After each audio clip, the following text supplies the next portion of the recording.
High family, চলে এসেছি একটা নতুন মিনি ব্লগ নিয়ে। তো দেখো, সকাল সকাল শ্বশুর আর শাশুড়ি মার সঙ্গে চলে এসেছি ননদের বাড়ি। এখান থেকেই আমরা সবাই মিলে, মানে আমি, আমার শ্বশুরমশাই, আমার শাশুড়ি মা, ননদ, নন্দাই আর ননদের এই পুচকে সবাই মিলে যাব নগাঁও আমার মামা শ্বশুরের বাড়ি। তো সকাল সকাল বেরিয়েছি, সেভাবে কিচ্ছু খাওয়া হয়নি, বাড়ি থেকে কেবলমাত্র চা আর বিস্কিট খেয়ে বেরিয়েছি। তো নগাঁও যেতেই মাঝে পড়বে জাগি রোড। তো এই দেখো পৌঁছে গেছি জাগি রোড, আর এই জৈন হোটেলেই এখন আমরা সকালে জলখাবারটা সেরে নেব। বর্তমানে কিন্তু আমাদের গুয়াহাটিতে এখনও সেভাবে গরম পড়েনি, কারণ মাঝে মধ্যে বেশ ভালোই বৃষ্টিপাত হচ্ছে। কিন্তু যেদিন আমরা মামা শ্বশুরের বাড়ি গিয়েছিলাম সেদিন কিন্তু খুব রোদ উঠেছিল, আর সেই জন্য গরমটাও ছিল বেশ। তো আমরা মেখলা চাদর পরেই গিয়েছিলাম, কিন্তু বেশিক্ষণ পরে থাকতে পারিনি। দুপুরে খাওয়া দাওয়ার পর মেখলা চাদর চেঞ্জ করে আমরা সাথে করে যে একটা কুর্তা নিয়ে গেছিলাম সেটাই পরেছিলাম। তো জৈন হোটেলে পৌঁছে আমরা অর্ডার দিয়েছিলাম 2 প্লেট লুচি ঘুগনি। একটা প্লেটে 4টে করে লুচি ছিল।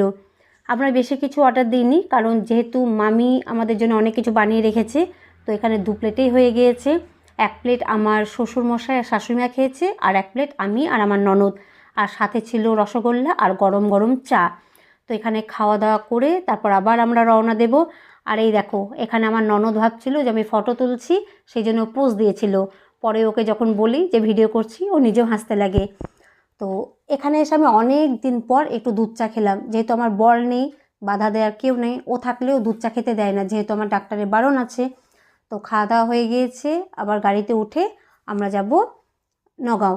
আর এই যে আমার ননদ পরে আছে, এটাকে বলে মেখলা চাদর। তোমরা অনেকেই জানো মেখলা চাদর হচ্ছে আসামের একটা ট্র্যাডিশনাল ড্রেস। বিয়ের পর আমিও বেশ কয়েকটা মেখলা চাদর কিনেছি, আর আমার না মেখলা চাদর পরতে বেশ ভালোই লাগে।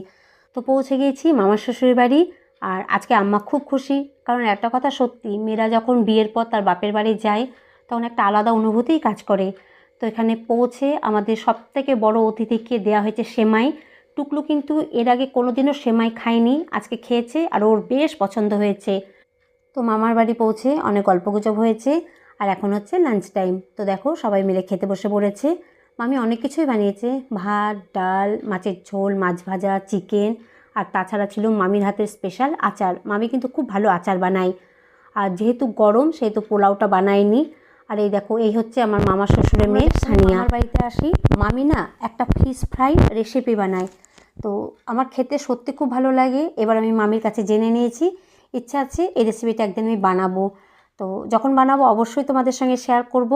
আর খাওয়া দাওয়া করে একটু রেস্ট নিয়ে বিকেলে এখানে আমার কিছু আত্মীয় স্বজন আছে, তাদের সঙ্গে দেখা করতে যাব। তো চলো আজকের মিনি ব্লগটা এখানেই শেষ করছি। তোমরা সবাই ভালো থেকো, টাটা, বাই বাই।